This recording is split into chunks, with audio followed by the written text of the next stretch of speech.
Полвека вместе. В Октябрьском районе Уфы поздравили супругов, которые прожили 50 и 60 лет в браке.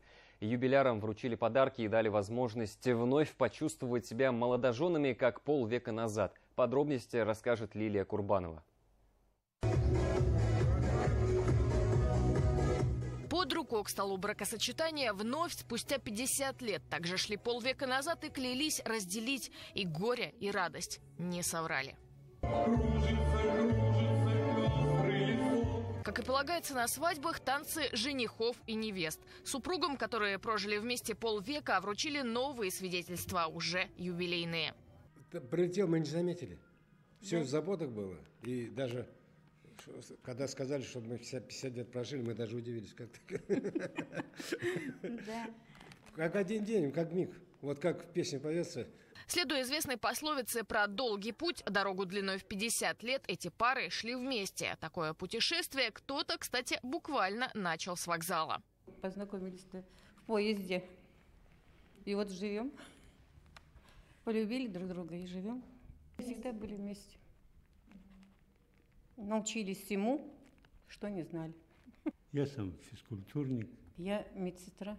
Я работал в подростковом клубе «Юность». И когда папа или мама слышали, а вы с кем идете в поход? С Александром Ивановичем. Все, можете смело идти. Он скажет, мы собираемся моментально. И в поход. И в поход. У нас и свадьба была такая же. У нас на свадьбу были соревнования. И он со свадьбы сбежал, посмотрел и обратно вернулся. Также воспитывали и детей, и внуков, чтобы вместе, раз и навсегда. И, кстати, это их заслуга. Поздравления спустя 50 лет вновь в ЗАГСе.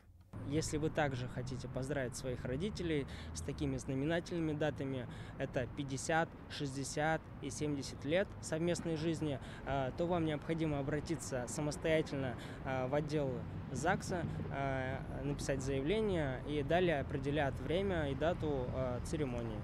Чтобы вновь вместе выходить за руку из ЗАГСа спустя 50 и 60 лет, супруги уверены, нужно терпение. Золотое правило для золотой свадьбы и брака без брака. Свой праздник отметили 9 золотых пар и 1 бриллиантовая.